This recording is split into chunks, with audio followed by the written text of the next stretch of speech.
Chapter 4. Feedback. Rain painted the city in static. Night City's lights had always been cruelly beautiful, but lately Akiko had stopped trying to tell where the reflection ended and the real thing began. Somewhere down there, another contract had just ended cleanly. She could still feel the echo of the shot humming in her bones, the pulse of her Karensikov winding down like the cooling of an engine. The implant didn't make her faster. It made everyone else slower, like the world finally matched her heartbeat. She remembered the first time she woke after the installation. The world had changed tempo. The first time she tested it, reflex mode on, a falling scalpel hung in the air like a raindrop. She plucked it between her fingers and smiled. Control. Absolute. She flicked the safety back on the pistol and watched the bodyguards scramble in the rain below. The mark was gone, erased so precisely it almost felt artistic. Feedback, that was what they called her now. She had picked the name herself after the first time the monowhip sang and the silence screamed back. She liked how it sounded. Sharp, clean, inevitable. Her agent rang. Twinkle. She answered. Nice work, clean, you ever sleep, Twinkle said.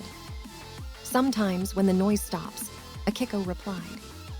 But the noise never stopped if Candy wasn't there. The eddies she earned didn't last long. Most went to upgrades or ammunition, a few to the small, ordinary luxuries she couldn't name. Decent coffee, music, a new dress Candy insisted she try on. Candy always said she needed color. Akiko always pretended to believe her. After the job, she didn't go home.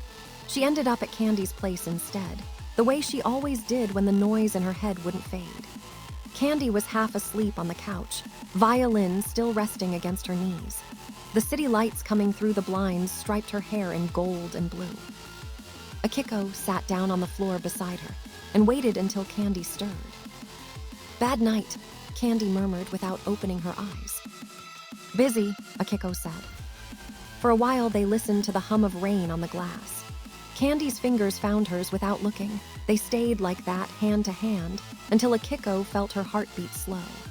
She could have said it then, 3 words, easy to form, impossible to survive. Instead, she traced the lines on Candy's palm with her thumb and whispered, "You should sleep." Candy smiled in the dark. The scent of her hair was always the same, sweet, human, and real in a city that was not. Only if you stay. They talked about small things. Twinkle's last job offer, a club booking, Neo's latest message full of bad jokes and better code. The conversation circled, comfortable. When Candy finally fell asleep beside her on the couch, Akiko lay awake, staring at the ceiling. The hum of the city outside was a low note beneath Candy's breathing. She wanted to tell her what that sound meant. Safety, gravity, everything she didn't have words for. But every time she imagined saying it, she saw the moment after, Candy's face pulling away, the distance, the silence. So she stayed quiet like always. Twinkle 2 Stars was the only one who ever tried to talk about it, the way she lived, the rhythm she'd found in violence. "You're starting to enjoy it," he told her once, eyes half hidden behind the smoke from his cigar. "That's when you need to worry." She shrugged. "You taught me to be efficient." "I taught you to survive. There's a difference." He was still the one who called when something needed doing right. High-end hits, clean extractions, delicate work that didn't look like murder on the reports. He liked that she was quiet, precise, professional. He also liked that she didn't ask questions. Sometimes, though, he'd pour 2 drinks and say, "One day you're going to have to decide if you're a machine or a person." She never answered. Machines didn't need to. Neo Cloud's voice was the opposite of Twinkle's, lazy, half amused, always a hum in her ear whenever she needed him. "Princess," he called her, like it was a joke only he was allowed to make. "You've got a 6 cameras on you, and I'm the only one keeping you pretty." She'd roll her eyes, then stop talking and do your job. "I am doing my job, multitasking." He'd saved her a dozen times with code and misdirection, but he never bragged. When she teased him about being a hero, he just said, "Nah, I just like watching the bad guys lose their toys." That was Neo, messy, brilliant, buried in cables and laughter. She trusted him, though she'd never say it out loud. Candy's world had exploded into light. She wasn't just the wide-eyed dancer anymore. She was a performer, a name on posters, a voice people paid to hear. Clubs filled, drinks sold, and she glowed under stage lights like something untouchable. Akiko watched from the crowd, hood up, nursing synth whiskey. Candy's violin screamed through speakers, and something in Akiko's chest matched its frequency. After shows, they still met in small apartments, floor cluttered with gear and half-empty bottles. Candy talked about music, about fame, about fear. Akiko listened, sometimes smiled, sometimes brushed a strand of red hair from her friend's cheek. Words never reached the truth between them. Maybe they didn't need to. One night, Candy said, "You ever think we'll get out of this city?" Akiko answered, "We already did, we just never left." The years folded into each other.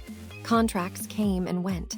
Sometimes she caught herself thinking of the girl she'd been, the one who still believed freedom and violence were opposites. That girl was gone now, replaced by something colder and more honest. A street hit in Watson. One target, 2 shots, one witness who never spoke again. A convoy ambush in Santo Domingo. She moved through smoke like choreography. A corpo extraction where she carried a bleeding client across rooftops, while Candy's voice played in her earpiece, singing "Hold On to the Night." Each job felt less like violence and more like music. Rhythm, timing, silence between beats. The city started whispering her handle with respect and a little fear. Feedback. The echo you heard right before the end. Yet the city didn't know who was the girl behind that handle. No one knew that feedback was some ex-Scorpo girl who had the world given to her, yet she decided not to take it. Instead, she reinvented herself. She became a doll who learned to dance.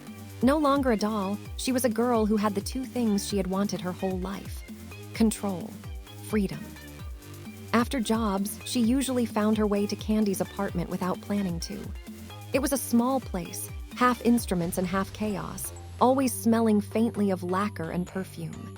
Sometimes Candy would be home, sometimes not. Tonight she was, violin in hand, bow cutting through a melody that sounded like a heartbeat in slow motion. Akiko stood in the doorway until Candy saw her. "Had fun, doll?" "No, just busy." Candy's smile was gentle, tired. "Then sit down before you fall over." Akiko did, letting her boots drip on the carpet. The music stopped. Silence filled the room, the good kind.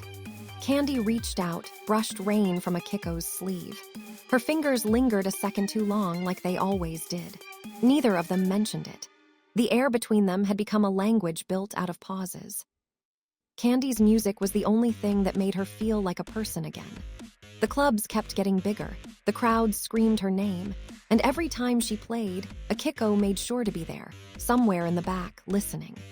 When the last note faded, Candy would find her in the crowd and smile, and for a second the whole world would stop. After one show, they ended up walking home together under the same broken umbrella. Candy's hand brushed hers and stayed there, fingers interlacing without a word. The rain soaked them both, but Akiko didn't care. Candy laughed, really laughed, and Akiko felt something twist behind her ribs, sharp and sweet. She almost said it then. She almost said, "I love you," but the words stayed behind her teeth. The silence between them was too precious to risk. When they reached Candy's door, Candy squeezed her hand. "You're coming in, right?" Akiko nodded. "Yeah." Inside, the city noise faded to a hum. Candy put the violin away, turned off the lights. They fell asleep on the same couch, same as always, shoulders touching. The pulse of the Karensikov slowed with her heartbeat, syncing perfectly with Candy's breathing. It felt like peace. It felt like danger. Sometimes, between jobs, she'd stand on rooftops and listen. The rain, the engines, the distant echo of Candy's music. The city whispered her name like static, feedback. She smiled at the sound, not because it was beautiful, but because it was hers. The noise never stopped, but now it belonged to her.